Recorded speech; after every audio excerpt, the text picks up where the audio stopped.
I believe that this is where we left off. Does that sound right? Okay. Let's talk about the dangers of too much inventory. In order to put inventory on the shelf, what do I have to have first? Second? Yeah, you got to have cash, right? And so that cash, you are going to tie up your working capital. I would rather have that cash to do something else with rather than tie it up in inventory on the shelf. So if you've got too much, you're unnecessarily tying up your working capital, which, by the way, is not free money, right? Your firm has a cost of capital. You have money that you borrow from the bank. You've got lines of credit, that sort of thing. Now let's talk about spoilage. It turns out that things can go bad. So the obvious examples would be like drugs. They have an expiration date on them. After that date, you're not supposed to sell them, right? And so if you, let's say you built up a bunch of these COVID tests when we had our recent pandemic, and now you're sitting on those things. The clock is ticking. Those things are going bad. And so there's a danger to having too much inventory. But there are things that you don't even think about. For example, did you know that tires go bad even if you keep them in a dark, cool, dry place? 5 years. And so if you go out to eBay and you see this brand new set of tires and it's really cheap, most likely it's because those tires are 6, 7 years old and they never did get sold, and people will buy them and then they'll have car crashes and all sorts of bad stuff. We used to have problems. We made stuff out of carbon steel. And if you don't know what carbon steel is, think about stainless steel. Why do we call it stainless? It doesn't stain. It doesn't stain very good. More correctly, it doesn't rust, right? It doesn't rust, or at least it doesn't rust like carbon steel does. So carbon steel will sit there and after a while it will rust. When you make a carbon steel part, one of the things that you do to protect it before you put it in storage is that you coat it with some sort of oil, right? But what happens to that oil over time?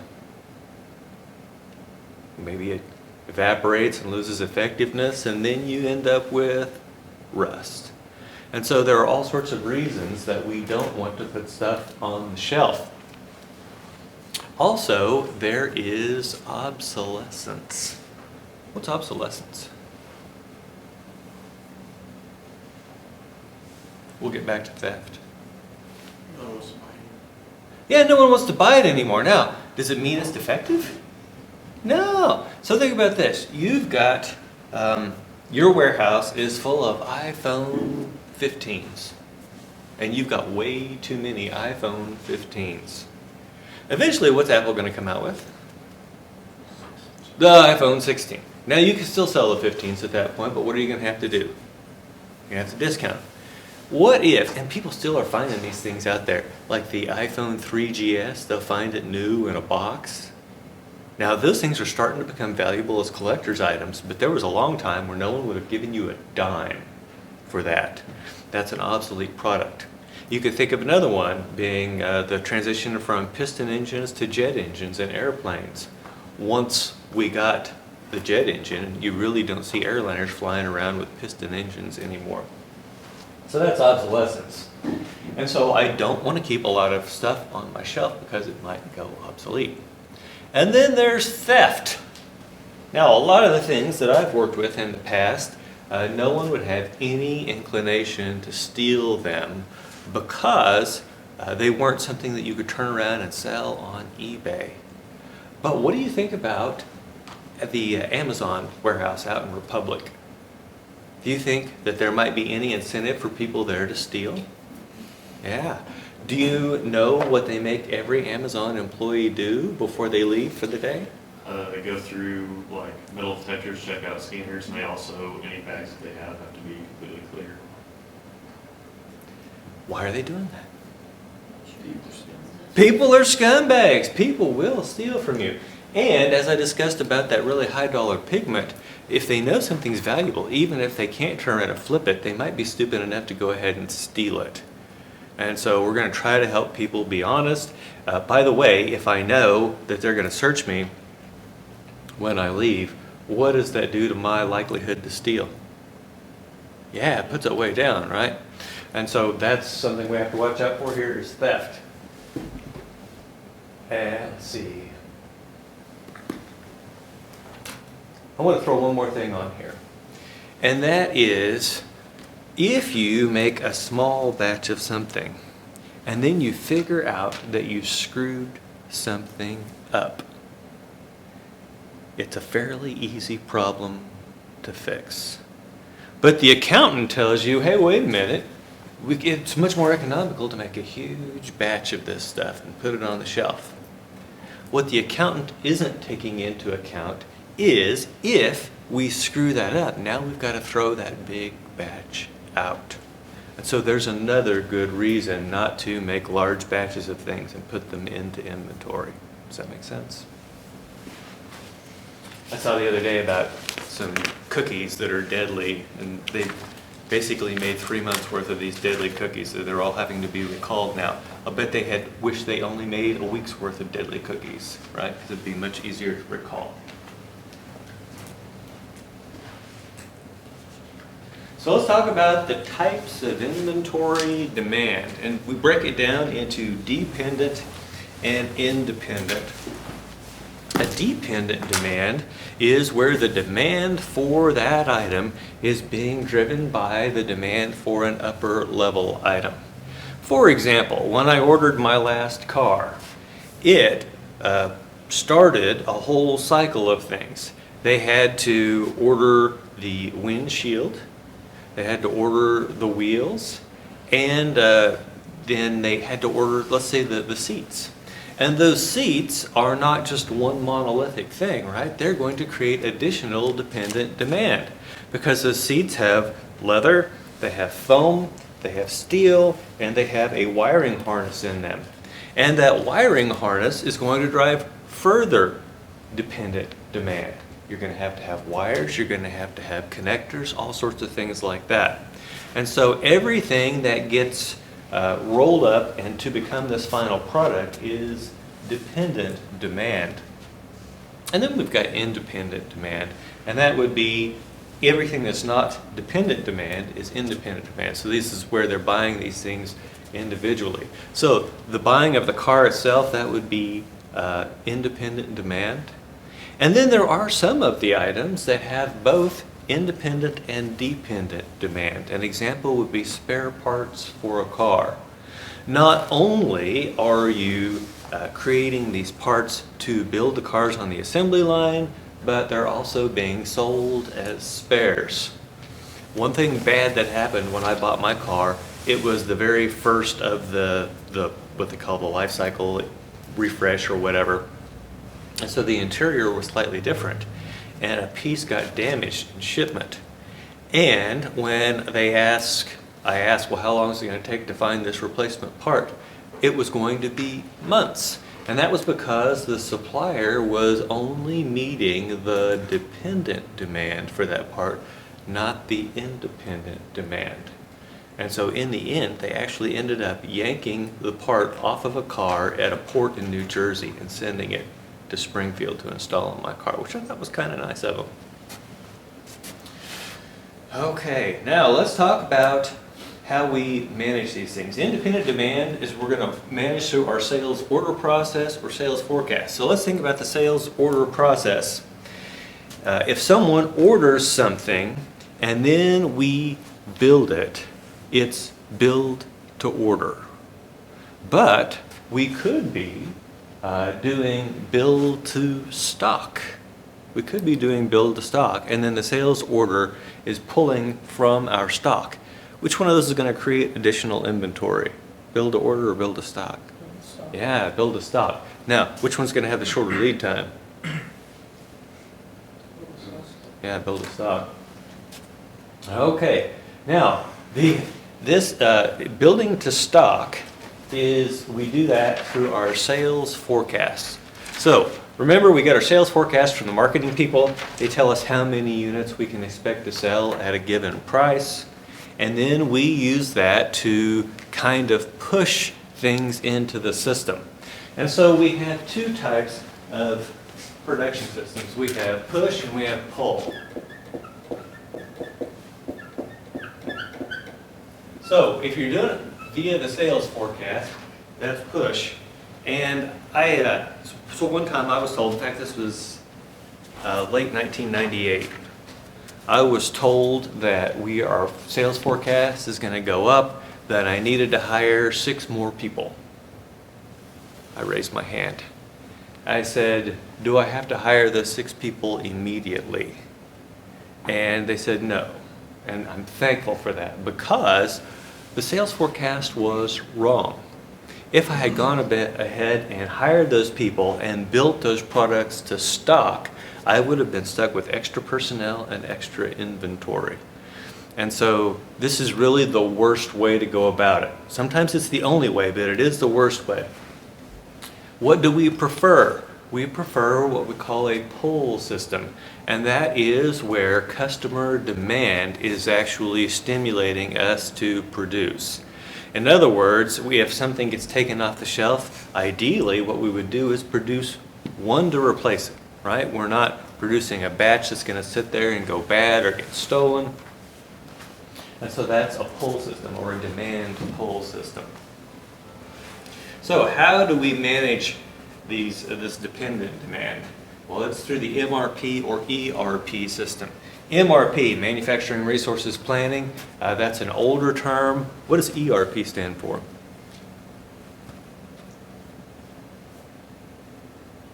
Enterprise Resource Planning. So, Manufacturing Resources Planning dealt with raw materials, component parts, things like that. ERP is supposed to be enterprise-wide. And so I was shocked to learn that our ERP here at Missouri State only covers a very small portion of our enterprise, and we still have all these other systems that none of it's connected. But if you're doing it right, it's all connected. Now, how does that work?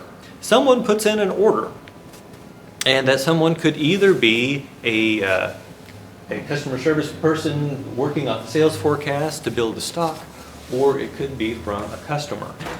But either way, it gets put into the MRP system. Now the MRP system has a copy of the bill of materials for whatever that thing is. Do you guys know what a bill of materials is? It's a list of all the things that go into it. And what the system does is it looks into each one of those things and looks at the bills of materials for them, and it keeps going all the way down until it has identified every single thing that will need to be created. Now, do you think we immediately start producing all of those things? No, what do we do? Which one do we start with? Yeah, the one with the longest lead time, right? If I've got one part that's going to take me 60 days and everything else is only going to take me a week, I'm going to go ahead and start that part that takes 60 days, and then 53 days from now, I'm going to fire off on those other things. Does that make sense? And so the MRP system, not only do they know the bill of materials, they know the lead times on these products. And so in the end, all that you have to do is put in, Bob ordered a new BMW, and then what happens is that all these purchase orders and production orders spill out of the MRP system, and they have different start dates on them, or different times that you're supposed to place the orders. And so that's how that works. Now, the other way that we do this is through something called Kanban. Kanban is Japanese for signpost, and I've actually used this one in reality. And Kanban is very definitely a pull system. Kanban is a pull system, and here's how it works. If you've got an item that moves quite a bit, you can set up an inventory for that, and you would have it down here at the distribution end, and each one of those cases, so start on the right hand side, each one of those cases is going to have a Kanban card on it. And when someone orders one of those cases, what's going to happen is the warehouse folks are going to take the Kanban card off, and they're going to send it back to manufacturing. And at the station where the work orders are kicked off, they're going to have one of those things where you can, like, they used to stick time cards in, and they're going to start sticking those cards in starting at the bottom. And once the correct number of cards gets up here to the red zone, Then we go ahead and kick off production. How much do we make? We're going to get into the economic order quantity, but we've got all of this figured out in advance. And we also know how much we have to keep in inventory. And so this red zone basically says your inventory is now in danger of getting too low. And so what kind of time are we looking at there?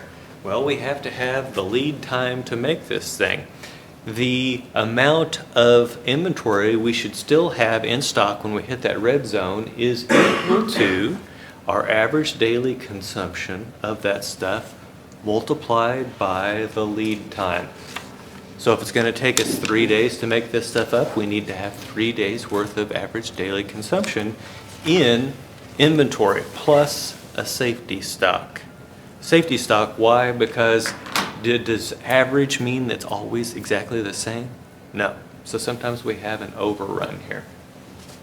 Okay, so now as soon as manufacturing finishes making this new batch of whatever this is, they take those cards and they put them on the cases, and then they send that down to distribution.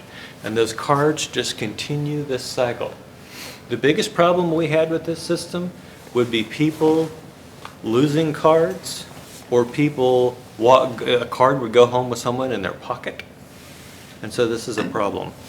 The people that I toured yesterday, they actually were using different colors of poker chips for their Kanbans, which I thought was pretty cool. By the way, I actually use Kanban in my own life.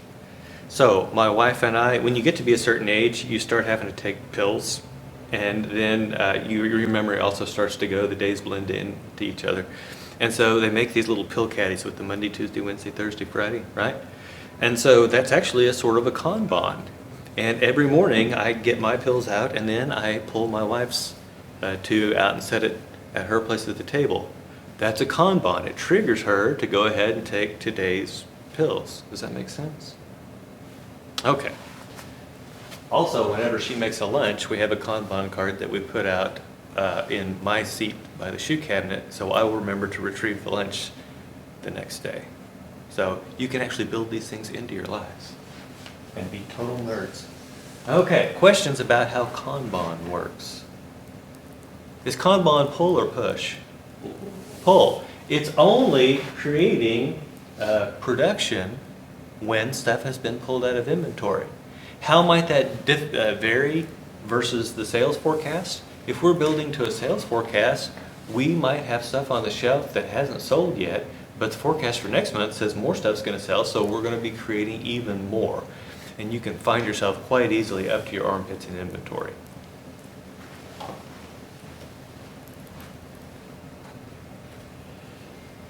So what are some of the costs that we see with inventory? Well, first of all, there are the ordering costs. I think we discussed this briefly previously, but there are the costs of procurement. This is one you've got to be careful of, because basically what they do is take the costs of the procurement department and divide it by the number of orders. And then they'll make stupid arguments like, well, if we reduced the number of orders by 10%, it'll reduce our cost by 10%. Only if you fire 1/10 of your procurement department. So be careful when people start making those arguments. But a real argument here is the inbound logistics costs. What do you think it costs more to do? Bring in 100 1-pound bags over time, or bring in one 100-pound bag at once? Yeah, one 100-pound bag at once. And so those inbound logistics costs are going to push you toward holding more inventory because you've got these economies of scale. And then we've got our carrying costs. So we have our inventory storage costs. What kinds of things go into inventory storage? What kinds of expenses might you imagine? Warehouse. Yeah, okay, so we've got to rent a warehouse. What else? Overhead. Yeah. So we got people. We have to have people to work in that warehouse and take care of that stuff. Also, I'll tell you that there's probably going to be some sort of climate control involved depending on the product. My dad worked in a dynamite factory, And the magazines, which is their warehouse, had to all be air conditioned because dynamite is hydrophilic, meaning it will soak in water. And so they would air condition those to try to get the humidity out of them. And you'll see, for instance, I've been out to the underground here in Springfield. And one of the reasons people like to go there is because the cost for having refrigerated spaces and freezer spaces is lower because the air is already 62 degrees down there, right? And they're not swinging daily based on the sun rising and setting. Okay, so that's some of your inventory storage costs. And then we have our cost of capital. People fail to take that into account. But every dollar that we have tied up in inventory is a dollar that we are bearing the cost of capital on. Now, we've got our ordering costs, and that's pushing us in one direction toward bigger amounts of inventory. What about number 2? What's it pushing us toward? Oh, come on. If I didn't have any inventory at all, would I have carrying costs? No, so it's pushing us towards smaller inventory. So now we've got these two countervailing forces that we're going to have to balance. And then finally we have our shortage or stock out cost. Stock out is when you don't have inventory and you lose sales as a result. I'm going to give you another old person example. My wife and I take these fiber supplements. And we've been taking the same Equate fiber supplement from Walmart for years. And then the other day, we noticed, because we do the thing where they bring it out to your car, we noticed it wasn't in stock. And so I looked around, and it turns out it wasn't in stock in any of the area Walmart. And so out of desperation, what did I do? I jump on Amazon.com, I find a very highly rated fiber supplement, and I order it. Walmart thinks they've only missed one sale of that. But in truth, my wife really likes these new ones that I've got from Amazon, and she's told me I am never to buy the Walmart ones again. So not only did Walmart miss that one sale, which they know about thanks to the fact that this is being done electronically, but now they've lost all future sales of that to our household going forward. Is Walmart aware of all of its stock out missed sales though? What kinds are they not aware of? If you walk in there and they don't have your favorite brand of shampoo, They don't know I was looking at it. yeah, they don't even know you were looking at it. And so they might think everything was hunky-dory. And meantime, here's what I used to do back when I actually physically presented myself inside of a Walmart store. I would have a list of like 12 things. And I would go look for the first one, it would be out of stock. I would go look for the second one, it would be out of stock. I'd go look for the third one, it would be out of stock. What do? I mutter something foul under my breath. I abandon my cart, because you know they got it coming, right? And I head for the door, and then where do I go? Target. So, hey, our Target guy isn't even here today. Okay, does that make sense? So that's why we've got to be careful about having stuff not on our shelf. Now, another thing would be these expediting charges on replacement items. When I worked in the grocery store, we would get, I think, 2 milk deliveries a week. And they would bring a semi-truck, and we would get all these stacks of gallons of milk. This is back when people drank milk. We would get all these stacks of gallons of milk. But then if we had a very busy time when we just got wiped out of milk, we would have to call for a hot shot. And this hot shot was basically, they would send out a smaller truck just specially to us to deliver the milk that we were short. Now, if you had to guess the cost per gallon for a hot shot versus the regular truck, what would you think? Yeah, it's higher. By the way, they know we're desperate. If you come to the grocery store and they don't have your milk, you know you're going to have to stop somewhere else to get milk if you're a milk person, right? And so we were desperate to get the milk, and they knew it, and they would charge us for that. And in fact, this is how I made a lot of money in the oil field, because when people are desperate for stuff, they will pay extra for it. And if I could turn something around in a very short amount of time, I can make a boatload of money. If you're the person on the other end of that transaction, you are losing a boatload of money. Wouldn't it have been better for us to have had an appropriate inventory of milk before the weekend hit? Because apparently weekends were big milk times. So the point here is, we're trying to avoid these lost sales. We're trying to avoid these expediting charges on replacement items. One more example of replacement items expediting costs. There was a backup of boats trying to land cargo in Long Beach, California, and all along the West Coast. And so people started to have to ship their stuff via air freight to get it here in time. What do you think the difference between air freight and sea freight is cost-wise? It's huge. It's huge. And it's for some products it basically wiped out all the profit. Why would you go ahead and do that? Because if you don't, what are your customers going to do? Buy somewhere. Yeah, they're going to go somewhere else. They're going to start buying their fiber supplements from Amazon. Questions?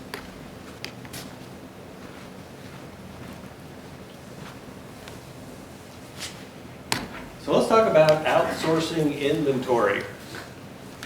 You might be really good at making whatever gadget it is that you make, but you might actually really suck at holding inventory. I'll give you an example of someone that sucked at holding inventory. I was at a field camp in New Iberia, Louisiana, and I was part of the materials group there.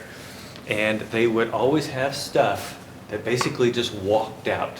Now, people weren't stealing this stuff. It's nothing you could do anything with at home or sell on eBay. eBay didn't exist back then. But it was a thing that people would come in on their lunch hour, on the lunch hour when we were gone, and they would say, oh, hey, I need one of these, and they would just grab it off the shelf. So it didn't show up in our records, so we didn't know it was missing. We could have properly charged it to the job, but we didn't know it was missing. Do you think that we were really good at doing inventory? No, we might have been better off to have had that outsourced to someone else. By the way, what do you think the solution to that problem was? It just floored them when I told them. I'm like, guys, why don't we lock up the inventory when we go to lunch? They're like, yeah, that's a good idea. And after that day, we had very little trouble with losing inventory. Okay, so you might want to outsource this, and it's going to free us from building, managing our own warehouse, and that's going to free resources for other functions. And I have some amazing examples here. I'm not even going to talk about Amazon. I was out at the Springfield Underground, and there were two companies that have stuff out there, and both of them used to have their own warehouse space. One of them was Kraft. We have one of two Kraft macaroni and cheese plants here. In fact, we service all of the macaroni and cheese needs west of the Mississippi. There's one in Illinois that does all of the needs east of the Mississippi. And so they used to have a warehouse out there, but they needed to expand because people are eating more and more macaroni and cheese. And they are landlocked. In other words, all the buildings around them, they're not able to, build another factory right there. And so what they did is they took over their warehouse space for production space. This is not unusual. And then they outsourced their the warehousing to a different company. And here's the weird thing. The people that Kraft outsourced their inventory to is someone you wouldn't have ever guessed. I was shocked to see people walking around and they had DHL uniforms on. What's DHL? Yeah, shipping, right? It's typically a shipping. It's like, so you've got Amazon, UPS, FedEx, and then down here you've got DHL. But it turns out DHL also will manage your warehouse for you. And so they're doing that. And then another one that you might be familiar with is Highland Ice Cream. Highland Ice Cream is made here in Springfield. They're landlocked. They ran out of production space, so they actually outsourced the holding of their inventory to the people at the Springfield Underground, and then they built out production space in that old warehouse space. Does that all make sense? So what's the downside here? Well, it might increase your costs. If you were really good at inventory to begin with and then you outsource, it's definitely going to increase your costs. If you're really bad, you might actually reduce your costs. And it definitely reduces your control of the inventory. If someone calls and needs a case of Kraft macaroni and cheese like that, do you think Kraft can get their hands on a case immediately? No, it's all down at the underground. And by the way, is it easy to get into the underground? No, it's not. Trust me, I've been there. It's not. And so you lose some control. Questions?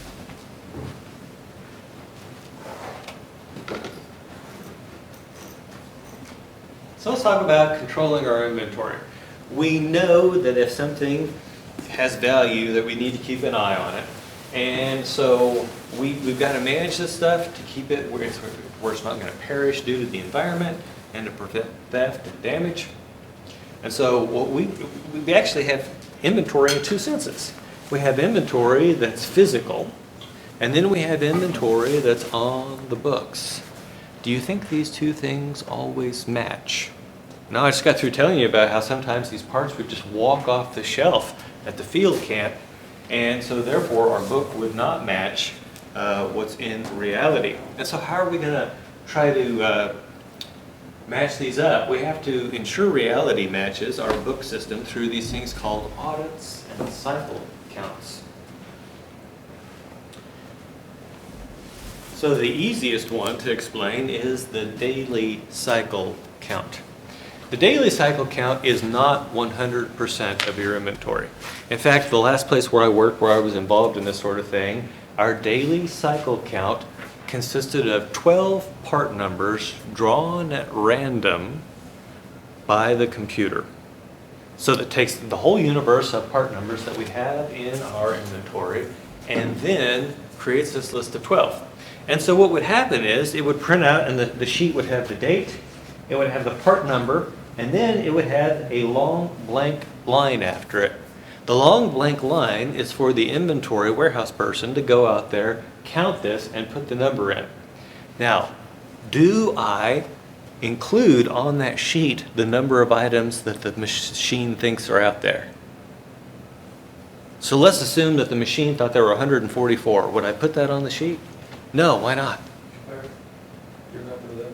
Yeah, so what's going to happen if you put on there that's supposed to be 144 and someone counts and they only come up with 143, what are they going to do?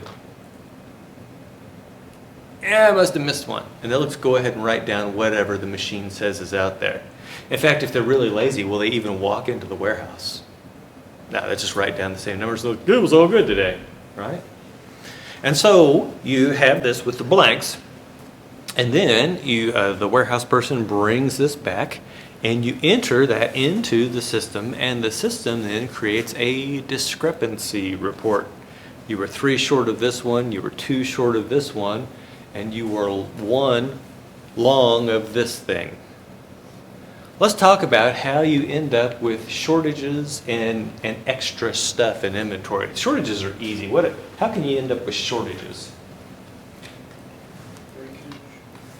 Okay, so when I worked at the grocery store, and when a bottle of ketchup fell on the ground, this is back when ketchup was in glass. Let's say pickles. Pickles are still in glass. You drop a jar of pickles, we clean it up.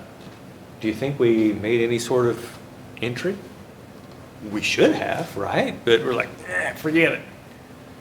And so then when they would do inventory the next time, we're 1 short on pickles. And so that's one way that it happens. What's another? Theft. Theft would be another one. Any other ideas? Expires. Say again? Expires. Okay, so stuff expired and people threw it out without making the proper transaction. That absolutely happens. Here's one that people don't often think about, and that is when suppliers bring you stuff. When suppliers bring you stuff, there's supposed to be a check-in procedure to make sure that they've actually given you what they said they're giving you, right? What if a supplier shorts you? What if you ordered 12 and they only send 11? But the person who's doing the receiving doesn't catch it. now your inventory is going to be one low. Now, how do I know that this happens? I remember being a 16-year-old grocery bagger, and it's early in the morning. I'm the only person there. The manager, I think, is in the bathroom. And the bread guy says, okay, I've put the bread up. And then he's having me sign that we received this stuff. Did I count the Twinkies myself? No, I had no idea. He already had the stuff on the shelf. And so he could have easily shorted me on something and I wouldn't have known it. Okay, so these are all ways that we could wind up short. How could we wind up long? Too much inventory.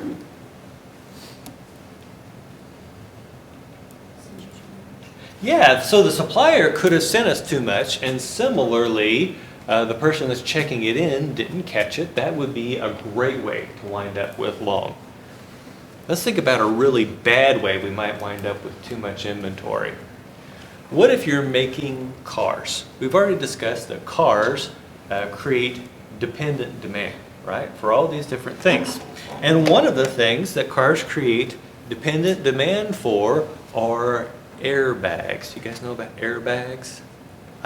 My life was saved by an airbag. Now, let's think about this.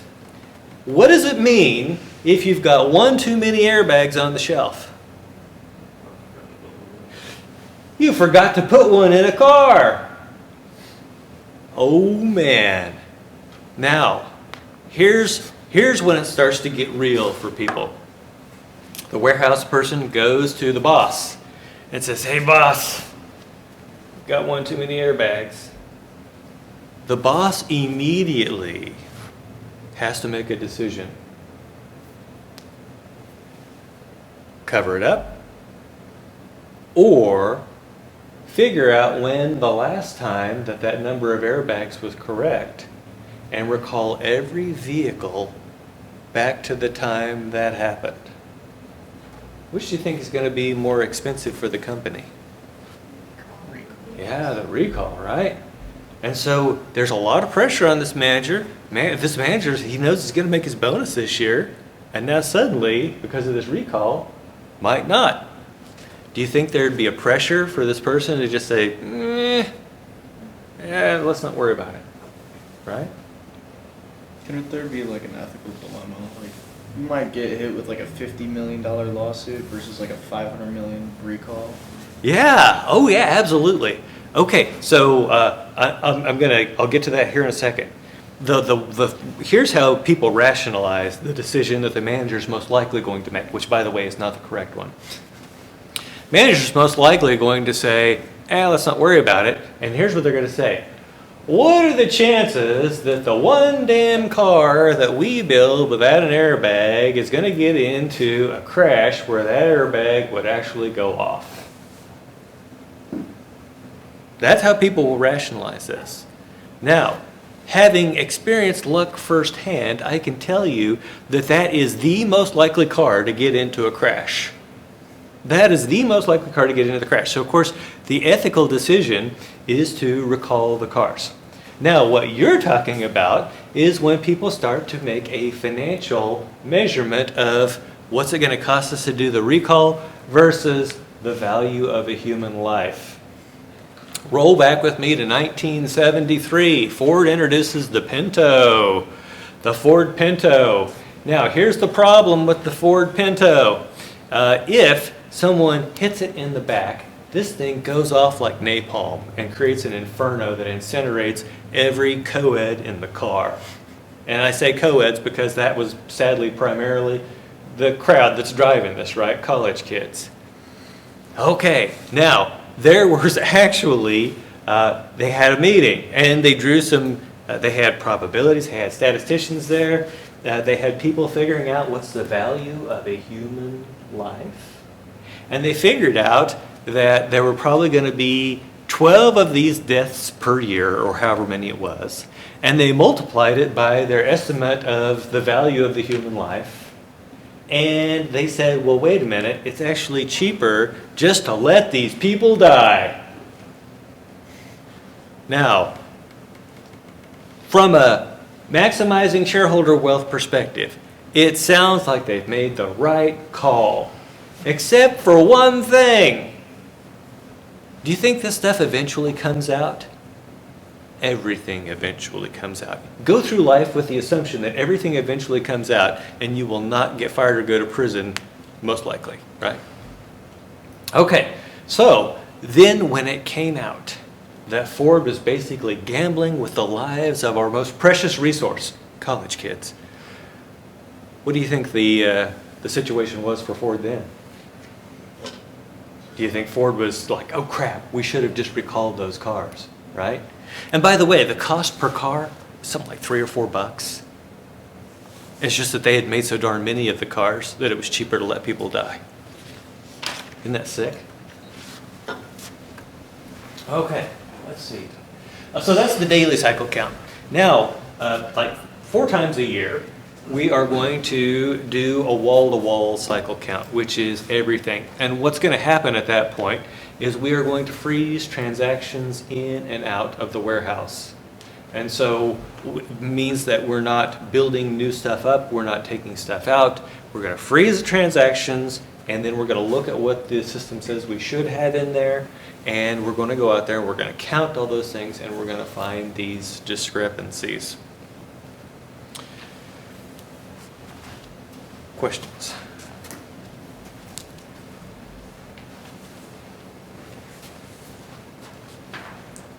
I have a friend who was a warehouseman in the Army, and he wound up 1 long on a Beretta 9mm pistol. What do you think happened? Yeah, so he was supposed to have 12 Beretta 9mm pistols in his inventory. He had 13. Now, it's kind of hard to sneak it out the gate, right? I mean, people do that. Kind of hard to sneak it out the gate. But here's what he did. This was over in Iraq. His first lieutenant lost his Beretta. Do you think that the Army gets mad when you lose a gun? Oh, yeah. And so he comes to my friend and he's like, dude, I've lost my Beretta. And of course my friend says, oh, by the way, I have an extra one. Do you think he just like handed it over out of the kindness of his heart? I don't know what he got in return, but I'm quite sure it was sizable. Okay. So, what do you do if your count is off? Well, first of all, we investigate.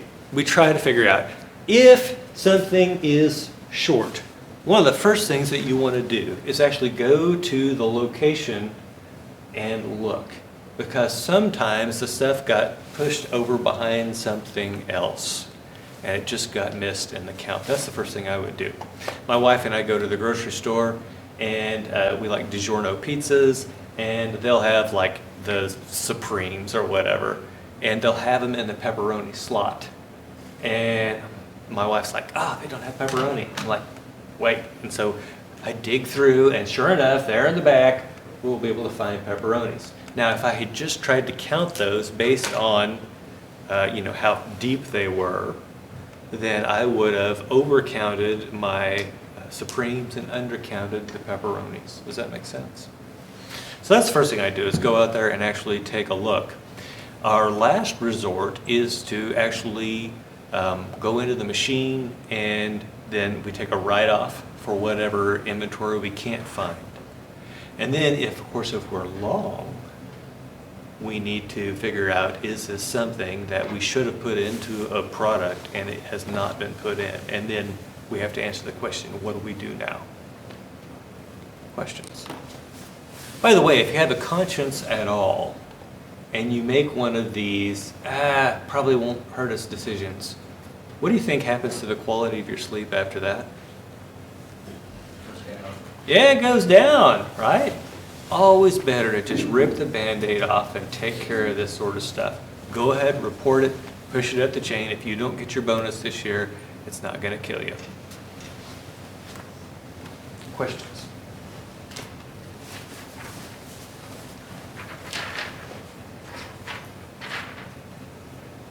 So let's talk about our basic concepts for inventory planning. I've been putting this formula on the board here since before Thanksgiving, and this is the economic order quantity formula. We'll get to that in a little bit. And the idea here is we're going to optimize between the costs that we talked about earlier. Remember, we talked about the carrying costs and we talked about the ordering costs, and we said these two things are trading off against each other. In theory, the economic order quantity is the one that minimizes the total of those two costs. So let's talk about the continuous order model. In fact, I'm going to draw you a new picture here.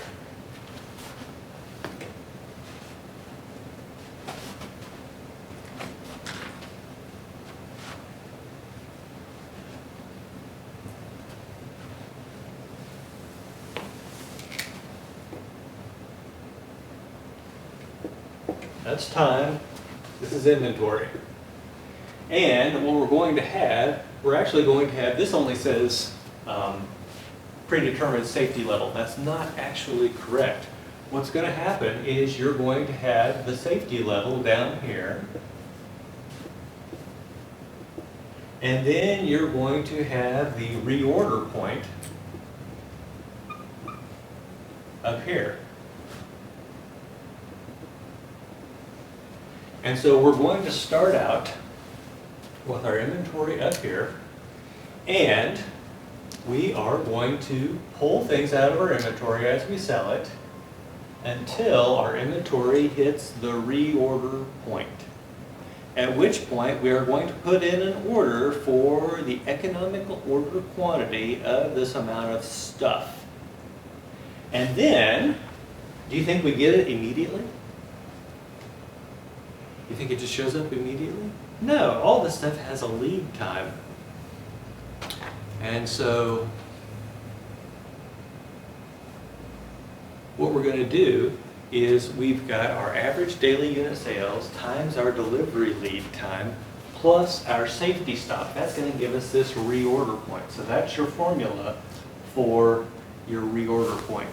It's the average daily unit sales multiplied by the delivery lead time. And so while we are waiting for this stuff to show up, if we hit exactly that average daily unit sales, this thing is going to be down here at the safety stock. And then we're going to receive a shipment. And that's going to take our inventory right back up here. And how much was the amount of this shipment? It was the EOQ. And then we do this thing over and over and over again.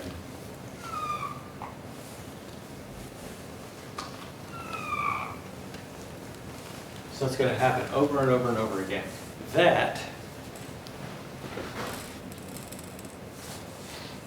come on, that is our continuous order model. Now, are these time periods necessarily equal? No, they're not. And seasonally, we might have to order 4 or 5 of these things in the spring, and maybe only 1 order in the summer, and none in the fall or winter. Let's assume it's some sort of landscaping product. But we're always doing it in this fashion. And what is triggering the order is hitting the reorder point, and the order quantity is always the economic order quantity. And so the thing we're holding constant there is the order quantity. Now, that's different than the periodic system model. And the periodic system model is where we just place the order for the amount needed after a fixed period of time.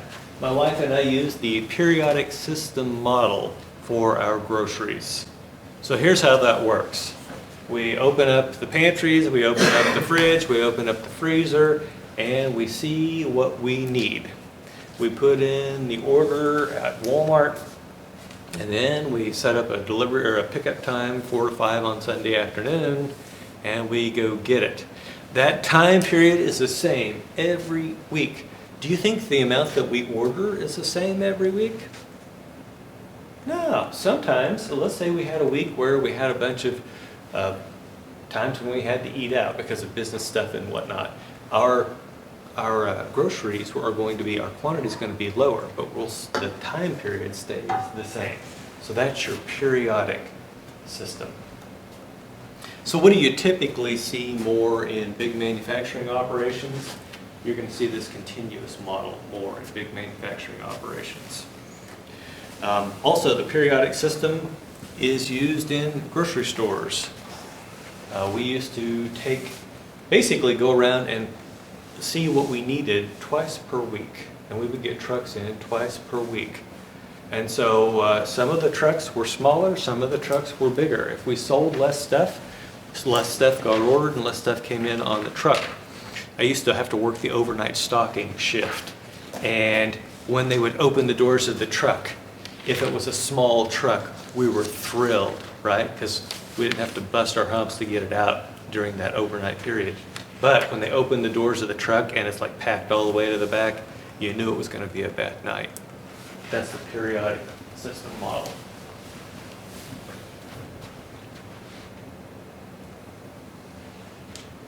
Now let's talk about the economic order quantity. We talked about how this balances our carrying cost versus our ordering cost. And it's based on several assumptions. And we're going to talk about how many of these assumptions are good or realistic. First of all, it assumes no safety stock. Is that good? Why do we keep a safety stock? What are we trying to avoid? Yeah, stockouts. And it also assumes no shortages will be allowed on deliveries. If you ordered 12 and they show up and they only had 11, what do? Sorry.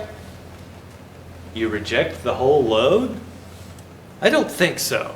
I mean, we make an adjustment. We go ahead and take the 11. So that was kind of flaky too. The third one, demand is uniform. Is that a good assumption? No, it's kind of flaky too. The lead time for order delivery is constant. No. So I was trying to order a window. And they said, yeah, it's going to be 6 months. And I kind of got lazy and forgot about it. And then I reached out to the guy like a month later.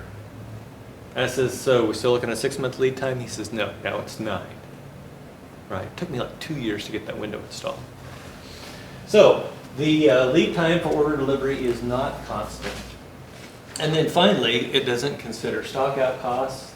And that goes back to this whole no safety stocks thing. So, all that said, is it still better than just guessing? Absolutely. And so that's why we still use it. So here's our formula. And I've got the units here. So go ahead and write the units on your slide. The annual demand is in units per year. It could be cars, it could be tons, it could be pounds, doesn't matter. C is the carrying cost, and that is the dollars per unit per year. That's an annual amount that it's going to cost us to hold each one of these things in our inventory. And then we've got S as our ordering cost, and that's dollars per order. And so what we're trying to do here with this formula, if you look at the annual carrying cost, the higher the quantity, the higher that thing is. It's a perfectly linear relationship. But the annual ordering costs, if you order greater quantities, you're making fewer orders per year, and so your annual ordering cost goes down. And it doesn't go down linearly, it goes down in this kind of curved fashion. Now, I said that what this formula seeks to do is to minimize the sum of those two things. And so that's what that blue curve up there is. That is the total annual cost. And so where is your EOQ on this drawing?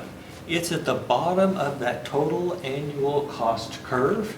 You see that black dotted line going down to order quantity?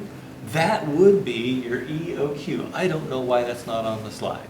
Go ahead and write EOQ down there at the bottom. Okay, so that's what this formula gives us. By the way, what does that symbol mean? Some of my students are better at math than others. Let's ask what this symbol means. Square root, very good. So here's our example. Our raw material costs $22.50 per ton. Forecasted consumption is 5.75 million tons per year. Our annual carrying cost is 40% of the acquisition cost. Ordering cost is $595. Now that's $595 per order. So now we're going to throw this into our equation. 2 times the demand of 5.75 million times our ordering cost of 595 divided by the carrying cost. Now, how did we get the carrying cost? They gave us a piece of information that seemed like we really didn't need it to begin with, and that was the raw material cost. But they're giving us the carrying cost in terms of the raw material cost. They said it is 40% of the acquisition cost, which is $22.50 per ton. If I take $22.50 times 0.4, it gives me 9. And so we are dividing by 9. What does that mean? It means that it costs us $9 per year to hold a ton of this material. That's how you'd interpret that. $9 per year, or $9 per ton to hold it for a year, however you want to think about it. And so when we put all that in there, and then we take the square root, it comes out to 27,573.135 tons per order. Now let me ask you this question. If you put in an order for 27,573.135 tons, what's the person on the other end of the line going to say? Are you high? Well, yeah, it's a lot, right? But they know us. They know we buy a lot of stuff. But do you think it's possible to order just that much? No. Most likely, this is going to be coming in 40,000 pounds or 2,000 tons. Let's see, 40,000 pounds. 40 divided by 40,000, 20 tons at a time. It's going to be coming in 20 tons at a time on a truck, or it's going to be coming in 40 tons at a time on a rail car. And so what I'm telling you is you won't be able to order exactly that. And so you're going to have to bump up to the next truckload, rail car, whatever it is. Does that make sense? And that's exactly what we would order when we hit the reorder point. And then as soon as it comes in, then that's the amount that we'd be putting into our inventory. And those are all the references. Now, I've got one other thing at least that I want to show you. Before you get out of that, will you go back to the slide 19? This one? The one before 19. that. Yeah. Where did you say the EOQ is on there? Oh, so you see where this vertical black dotted line is? Yeah. Is it It's where right it means total annual cost? Yeah, so it's at the minimum of the total annual cost. So do you Okay. see the belly on that thing? If you That's what I take thought. straight down, and that's the horizontal axis is order quantity, and so that EOQ is where it touches that bottom of that blue curve. The little corner of it? So the EOQ is actually going to be, so it's on the horizontal axis, right? Yeah. And so here's 0, and here's like 1,000, and your EOQ is going to be that black dotted line that heads up to the bottom of that blue curve. It's that whole one? Well, it's the amount that corresponds. Okay. Okay, so you know the way that X and Y axes work? Yeah. So the amount for this axis at that black dotted line is the EOQ. Okay, I'm following. Cool. I'm glad you asked. Anything else? Okay.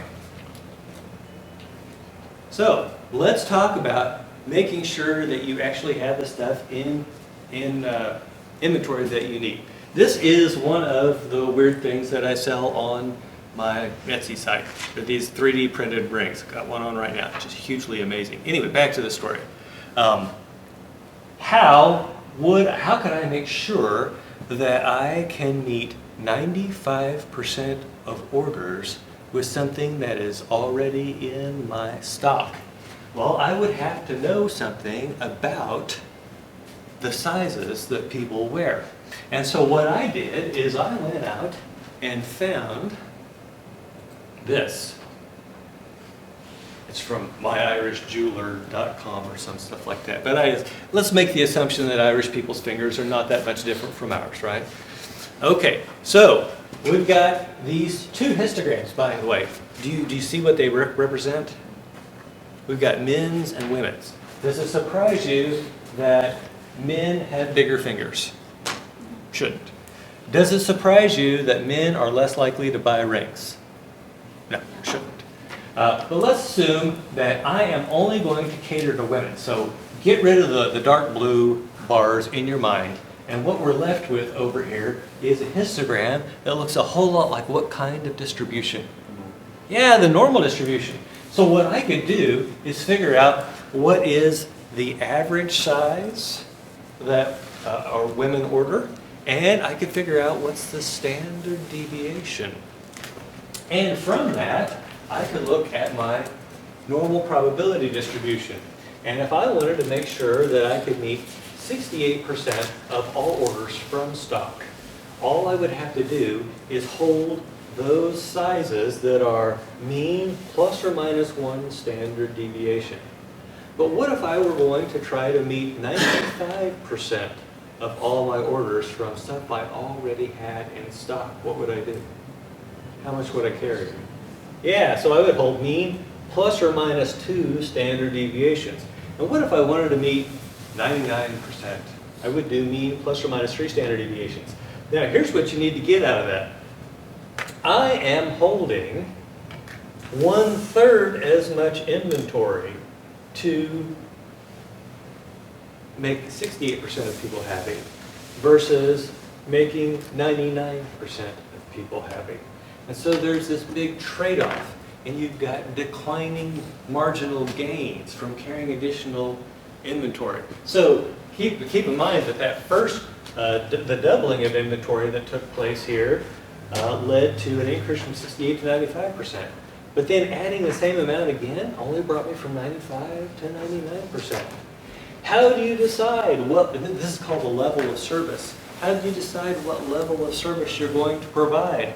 It probably has a lot to do with what kind of business you're in, right? If you are supplying parts to nuclear power plants, you probably want 100% service level, right? Because we know when those things are down, it's going to cost you millions of dollars per day. What about the stuff that I sell? Does anyone need the stuff that I sell? No, nobody needs the stuff that I sell. If somebody doesn't get it right away, what are they going to do? Well, I'll probably have a stock out and they'll go buy it from someone else or buy something similar. Of course, my stuff's all unique. But they're going to go buy it somewhere else. Or they're just going to say, I don't need that crap in my house anyway, right? And so it depends on what business you're in, what kind of service level you're going to target. By the way, let's do one more example and then we'll get out of here. What about medical supplies? What kind of service level do you think you should target with medical supplies? Yeah, see, I'm going somewhere between 99 and 100%, right? Because there might be stuff that we could get if we needed it in a hurry. But yeah, 99 to 100%. And that's why, what happened during the COVID situation? Yeah, the demand outstripped what was on hand. And suddenly what would have used to have been a 99% service level drops to a 68% service level because demand basically tripled. Does that make sense? Okay, any questions? What are you guys going to do for next time? Bring questions. Bring questions! And don't make Ms. Griffin be the only one. See you next time.